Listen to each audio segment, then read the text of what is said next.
Let's get right into it. Number 9.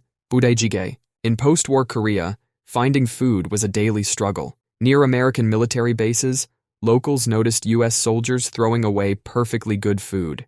To Americans, Spam and hot dogs were cheap processed foods. In post-war Korea, they were the difference between eating and starving. People collected these discarded ingredients. Instead of just eating them as is, Koreans threw these American foods into a traditional Korean stew pot with kimchi, spicy pepper paste, and whatever vegetables they could find. The result was a spicy, savory stew called Budae Jjigae, literally army-based stew.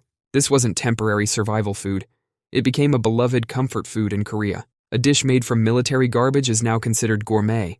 It's served in a massive pot that's still bubbling when it hits your table. The broth is bright red from the Korean pepper paste. Slices of Spam and hot dogs float alongside mushrooms and kimchi. Ramen noodles soak up the spicy broth. Right on top, there's a slice of American cheese slowly melting into the soup.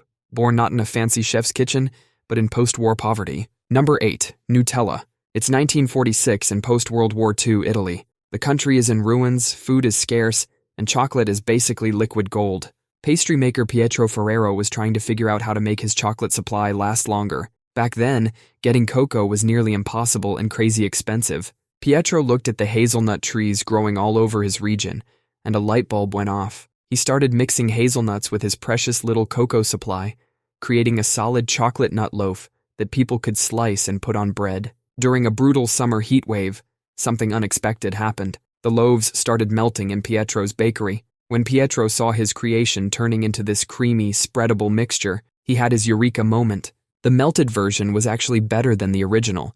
It was smoother, creamier, and people could spread it on their bread instead of having to slice it. You're eating a World War II survival food that got better because of a heat wave. Number 7.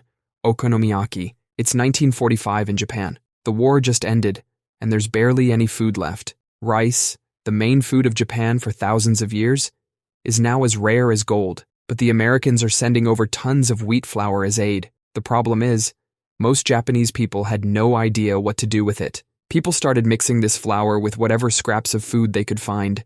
A bit of cabbage here, maybe an egg if you're lucky, some water.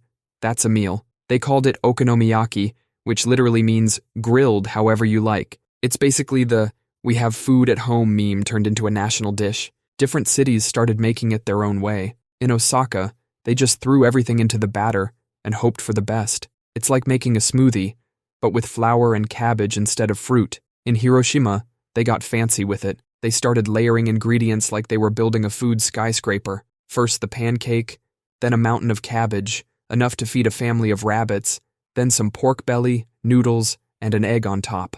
This weird disaster food not only kept people alive, it became so popular that today there are thousands of restaurants in Japan that serve nothing but okonomiyaki. Number 6. Instant ramen. It's 1957 in Japan. The country is still recovering from World War II. People are starving. The U.S. was dumping tons of wheat flour on the country. But Japanese people wanted noodles, not bread. Regular noodles spoiled too quickly. Momofuku Ando spent a year in his backyard shed trying to make noodles last longer. He kept failing. Then one day he watched his wife make tempura. He thought about frying the noodles. He threw noodles into super hot oil. They dehydrated instantly and got covered in tiny holes. Those tiny holes are the secret. When you pour hot water on the fried noodles, the holes let water rush in from all directions. Ando didn't just invent a convenient snack. He created one of humanity's best weapons against famine. These noodles were cheap and lasted so long they became a literal lifesaver during disasters. Every time there's a hurricane, earthquake, or other disaster, instant ramen is one of the first things people stock up on. Today, humans eat 120 billion servings of instant ramen every year. Number 5. San Francisco sourdough. Imagine you're a gold miner in 1849.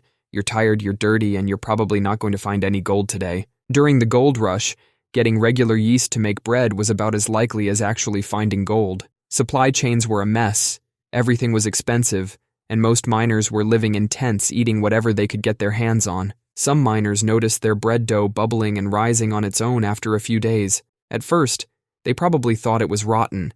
Most people would have thrown it away, but when you're starving in the middle of nowhere, you get less picky about food. So they baked it anyway. The bread had a tangy, sour taste that was actually pretty good. They'd accidentally discovered that San Francisco's unique climate was perfect for cultivating wild yeast. These miners became so dependent on their sourdough starters that they'd sleep with them on cold nights to keep them warm. Grown men, cuddling with bread dough, they'd strap the starters to their bodies when traveling to keep them alive. The miners who carried these starters became known as sourdoughs, the 1850s version of a foodie. Budae Bakery has been using the same starter since 1849.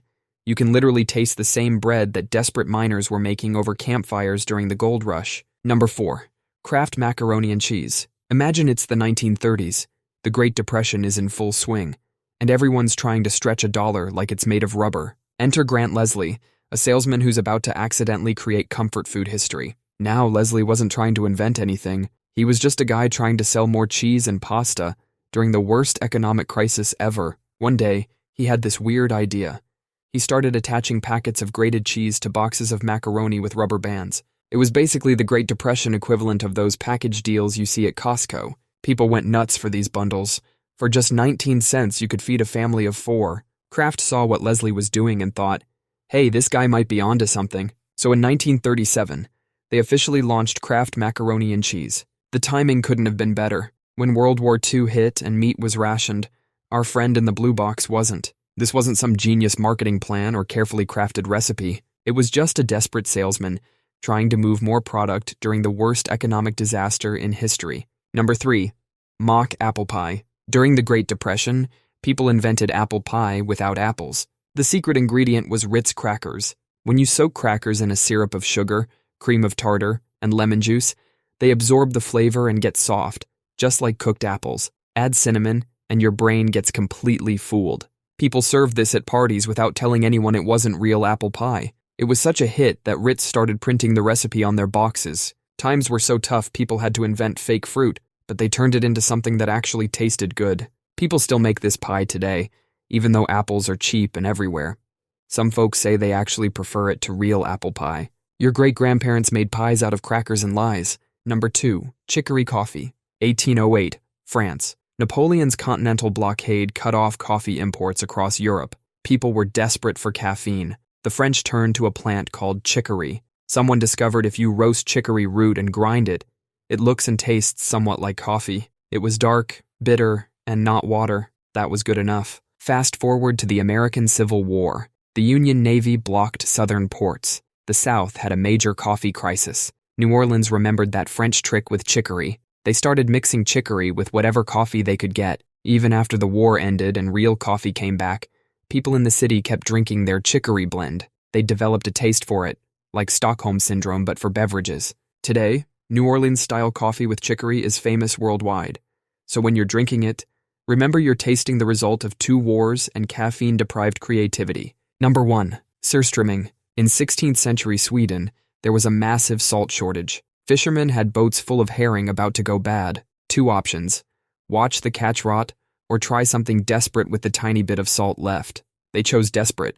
That decision created a food so smelly it's banned on most airlines. Without enough salt to properly preserve the fish, something weird started happening. The fish began to ferment instead, like forgetting Tupperware in the back of your fridge, except instead of throwing it away, they ate it.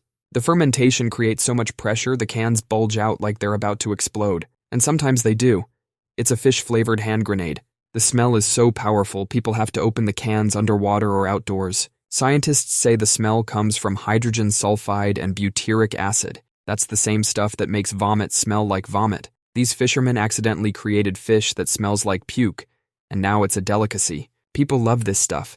They throw special parties called Surströmming skiva, where they gather to eat it. It's a party where the main activity is trying not to gag. What started as a desperate attempt to not waste food has become a beloved, if terrifying, tradition. That's all for today. I'll be making similar videos in the future. Subscribe to see them.